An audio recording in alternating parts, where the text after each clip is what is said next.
اور اہل سنت کی نسلیں عقیدے سے ہاتھ دھو رہی ہیں، اس لیے کہ وہ اپنی اولاد کو علم پر نہیں لگاتے۔ اہل سنت ماں باپ ہیں، جدھر دیکھو اولاد عقیدہ چھوڑے جا رہی ہے۔ دوسرے عقیدے کے لوگوں کی اولاد اپنی راہ سے نہیں ہٹتے، وہ چھوٹی عمر میں بچوں پر علم کی محنت کرتے ہیں، پڑھاتے ہیں، عقیدہ سکھاتے ہیں، عمل سکھاتے ہیں۔ اہل سنت کے ہاں نہ علم پر محنت ہے، نہ عمل پر محنت ہے۔ خدا کا خوف ختم ہو گیا ہے، نہ علم پر محنت، نہ عمل پر محنت، نہ شریعت پر محنت، نہ طریقت پر محنت، نہ عقیدہ ہی کوئی بتاتا ہے۔ اگر اہل سنت والدین کی بچی کسی دوسرے عقیدے کے ہاں اس کی شادی ہو جائے، 6 مہینے لگیں گے اس کا عقیدہ بدل جائے گا۔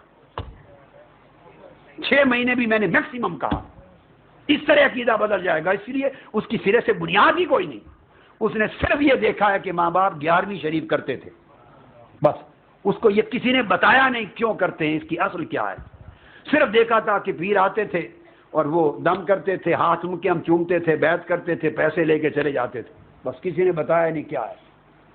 صرف یہی کوئی ساری زندگی میں دیکھا، عرس پر جاتے ہیں، اولیاء اللہ کو مانتے ہیں، صرف ساری زندگی یہی کوئی دیکھا ہے کہ ایصال ثواب کرتے ہیں، بزرگوں کو مانتے ہیں، توسل کرتے ہیں، مگر کسی شخص نے کبھی تکلیف گوارا نہیں کی، نہ خود پڑھنے کی، نہ اولاد کو پڑھانے کی، کہ توسل کس بلا کا نام ہے، کو توسل سکھائیں، اس کو بتائیں، کوئی 2-4 قرآن کی آیتیں اور حدیث نبوی ان کو یاد کرا دیں، کوئی شفاعت کا عقیدہ سمجھا دیں قرآن اور حدیث سے، ان کو کچھ تو پتا ہو کہ جو عقیدہ ہے ہمارا اس کی بنیاد قرآن ہے اور سنت نبوی حدیث ہے۔ اولیاء کو مانتے ہیں تو کچھ تو پتا ہو کہ اولیاء کا درجہ، صوفیاء کا درجہ کیا ہے اور وہ کون ہوتے ہیں۔ یہ بچے بچیاں سمجھتے ہیں جو گدی نشین ہے وہ ولی اللہ ہے، لا حول ولا قوت الا باللہ العلی العظیم، جو گدی والا وہ ولی اللہ ہے۔ اب ولایت کیا لگے اور گدی کیا لگے، اس پر ہم آگے آئیں گے انشاءاللہ۔ یعنی ہم نے بچوں کو جہالت میں پرورش کی ہے، نتیجتاً جو شادی ہوتی ہے چند مہینوں میں عقیدہ بدل جاتا ہے، بچے بڑے ہوتے ہیں، یونیورسٹی جاتے ہیں، حزب التحریر کے ساتھ انٹریکشن ہوتا ہے، خلافہ والوں کے ساتھ انٹریکشن ہوتا ہے، دہشت گردوں انتہا پسندوں کے ساتھ انٹریکشن ہوتا ہے، گستاخوں کے ساتھ انٹریکشن ہوتا ہے، چند مہینوں میں پہلے عقیدہ صاف ہو غلط ہو جاتا ہے، بالکل مزمحل مشکوک، اس کے بعد سارا عقیدے کا صفایا پلٹ کے آتا ہے، تو ماں باپ کو کہتے ہیں آپ مشرک ہیں۔ بے شمار لوگ میرے سامنے روئے ہیں کہ بچہ پڑھنے گیا تھا، اب واپس آ کے ماں باپ کو نکال دیا گھر سے، کہتا تم مشرک ہو، تم بدعتی ہو۔ اب روتے کس لیے ہیں؟ اس نے نکالا تو صحیح کیا آپ کو، آپ نے ماں باپوں نے حق ادا نہیں کیا۔ ساری زندگی کمائی کر کر کے اولاد پر لگاتے ہیں، ان کو LLM کروانا ہے، ان کو ڈاکٹر بنوانا ہے، ان کو انجینئر بنانا ہے، ان کو MBA کروانا ہے۔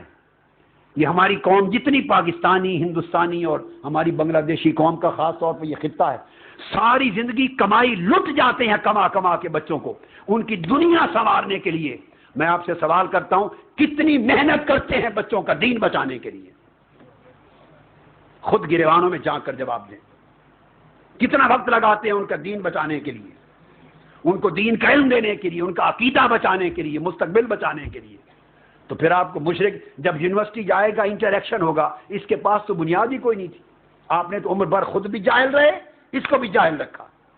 اب دوسری طرف جب لوگ ملے، ان کو انہوں نے رٹا رکھے ہیں طوطے کی طرح، کچھ آیتیں کچھ حدیثیں آؤٹ آف دا کانٹیکسٹ، بالکل سیاق و سباق کے خلاف، مگر کچھ آیتیں کچھ حدیثیں ہر جگہ پہ جڑ دو۔ گمراہی پھیلانے کے لیے قرآن حدیث کو بطور ٹول استعمال کرتے ہیں، مگر ان کو یاد کرا رکھا ہے۔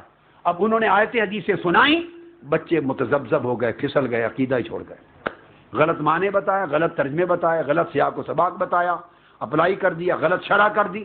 اس بچوں کو تو ABC کا ہی پتہ نہیں تھا، بچوں کو تو ABC کا ہی پتہ نہیں تھا۔ نتیجتاً اس طرح عقیدے برباد ہو رہے ہیں۔ عقیدے بچانے ہیں تو علم کا ماحول پیدا کریں گھر میں۔ والدین میرے پاس آتے ہیں دعاؤں کے لیے، دعا کریں میرے بچہ امتحان میں پاس ہو جائے، میرا بچہ فرسٹ آ جائے، میرے بچے کا جاب ہو جائے، میرے بچے کو یہ مل جائے، میرے بچے کا یہ ہو جائے، ساری دعائیں کروانے آتے ہیں۔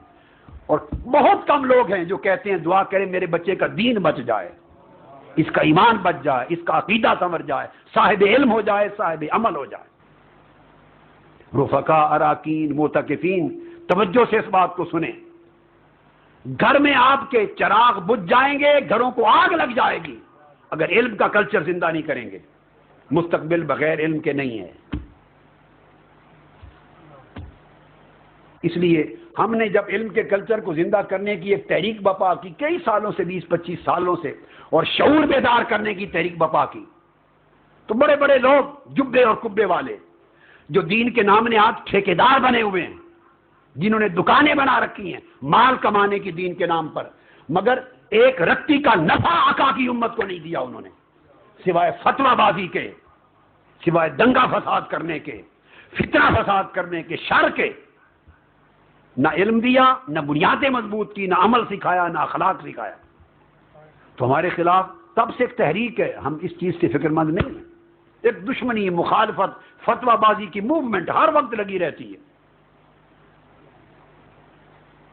وہ صرف اس لیے کہ علم کی بات سننا گوارا نہیں کرتے، ایکسپوز ہوتے ہیں، ان کا کاروبار جاتا ہے۔ اگر شعور بیدار ہو جائے تو ان کا بزنس خراب ہوتا ہے۔ خدا کا خوف کریں، آپ کا بزنس عزیز ہے یا مصطفیٰ کا دین عزیز ہے؟ آپ کی دکانداری قیمتی چیز ہے یا عقیدہ ہے صحیح قیمتی چیز ہے؟ دوسرے لوگ جیسے بھی محنت کرتے ہیں، میں ہمیشہ کہا کرتا ہوں کہ جن کے پاس سودا اچھا تھا، جن کا کیس درست تھا، ان کے وکیل بیکار ہو گئے۔